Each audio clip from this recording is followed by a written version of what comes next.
अस्सलाम वालेकुम वरहमतुल्लाहि वबरकातुहू।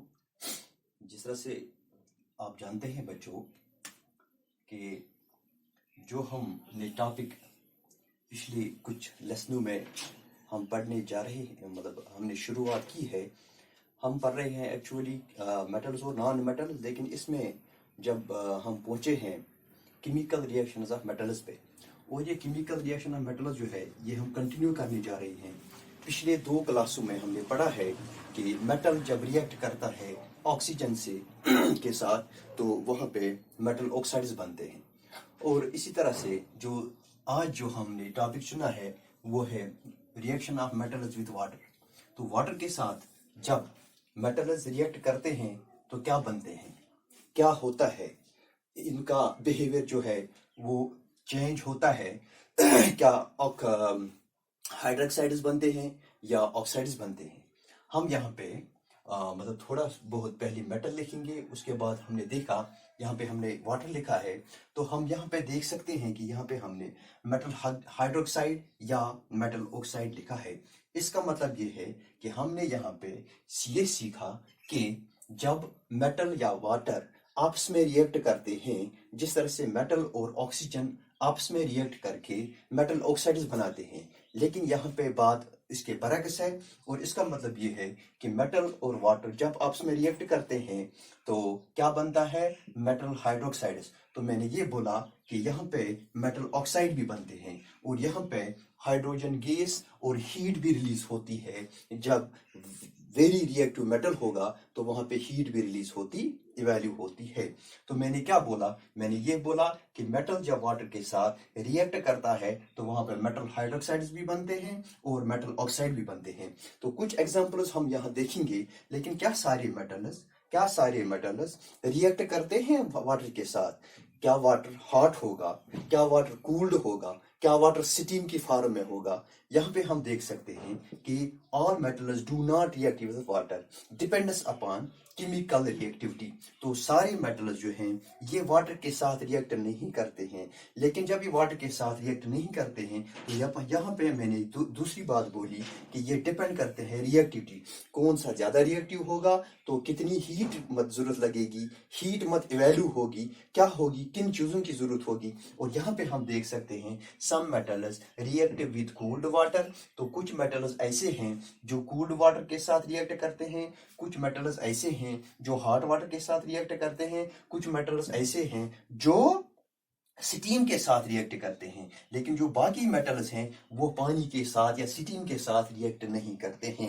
तो हमें यहाँ पे पता चला कि हमने क्या बोला, some metals react with cold water, some metals react with hot water, some metals react with steam water. तो इस तरह से हमें पता चला कि जो मेटल्स हैं ये रिएक्ट जब वाटर के साथ करते हैं तो मैंने ये बोला कि 2 चीजें होती है, मेटल हाइड्रोक्साइड बनते हैं या मेटल ऑक्साइड भी बनते हैं।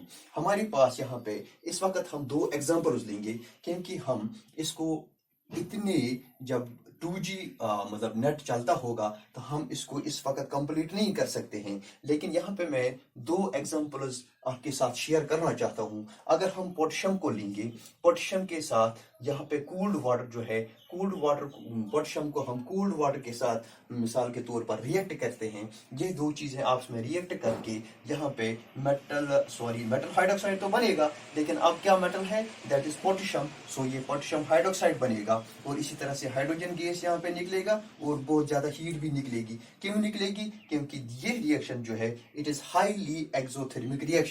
So the reaction which when takes place with the evolution of heat, that is called exothermic reaction. एक्सो का मतलब भी होता है रिलीज, रेबलेट, एग्जिट करना। तो यहाँ पे जब हीट रिलीज हुई तो इस रिएक्शन को हम कहते हैं एक्सोथर्मिक रिएक्शन। और यहाँ पे हमने यहाँ पे 2 क्यों डाला, क्योंकि हमने इसको बैलेंस किया। बैलेंस करना जरूरी होता है ताकि लॉ जो है वो वायलेट ना हो जाए। कौन सा लॉ वायलेट ना हो जाए? मैंने आपको बोला है कि the mass can neither be created nor be destroyed but can be conserved, so that is called law of conservation of mass. और इसी तरह से हमने दूसरी एग्जांपल यहाँ पे दे दी। हम देखते हैं कि सोडियम यहाँ पे है, और इसी तरह से वाटर जो वाटर है ये भी कूल्ड वाटर है, और यहाँ पे हम देख सकते हैं NaOH है, सोडियम हाइड्रोक्साइड बन गया, और यहाँ पे हीट रिलीज हुई, और यहाँ पे हाइड्रोजन भी रिलीज होता है और हीट भी रिलीज हुई।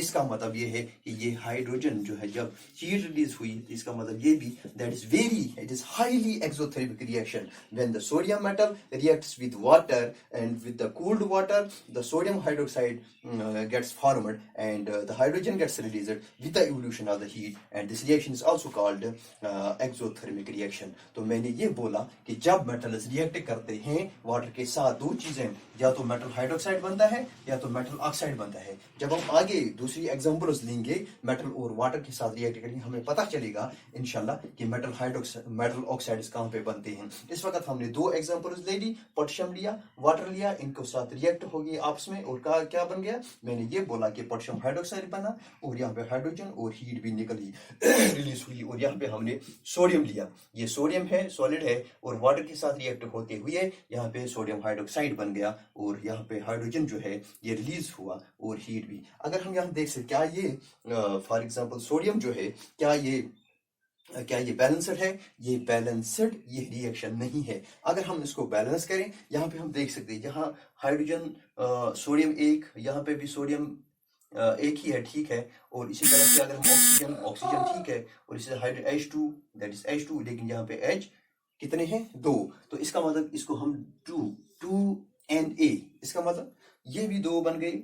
तो अब यहाँ पे ऑक्सीजन जो है ये भी दो आने चाहिए, और हाइड्रोजन जो यहाँ पे बन गई 2 1 2, ये दो तो दो हो गई 4, तो यहाँ पे 2 2 4, ऑक्सीजन भी 2, ये भी 2, और सोडियम भी 2 आएगा। अगर हम यहाँ पे देखते हैं 2 सोडियम 4 हाइड्रोजन, यहाँ पे अगर हम ऑक्सीजन 2, यहाँ पे ऑक्सीजन, तो इट गेट्स बैलेंस्ड। तो नंबर ऑफ जो एटम्स यहाँ पे रिएक्टेंट्स में हैं, उतने ही नंबर अब यहाँ पे एटम्स जो हैं प्रोडक्ट्स में हैं, तो दिस रिएक्शन गेट्स बैलेंस्ड। तो इस तरह से हमने क्या बोला कि हमने बोला reaction of metal with water जब होता है, ये मेटल हाइड्रोक्साइड बनाते हैं, मेटल ऑक्साइड भी बनाते हैं। तो दूसरे क्लास में हम देखेंगे बाकी एग्जांपल्स, कहाँ कहाँ पे मेटल ऑक्साइड्स बनते हैं, हीट रिलीज होती है नहीं होती है, रिएक्ट कौन कौन सा मेटल पानी के साथ करता है, कौन नहीं करता है, स्टीम के साथ कब करते हैं, हॉट वाटर के साथ कब करते हैं, और कूल्ड वाटर के साथ कब करते हैं।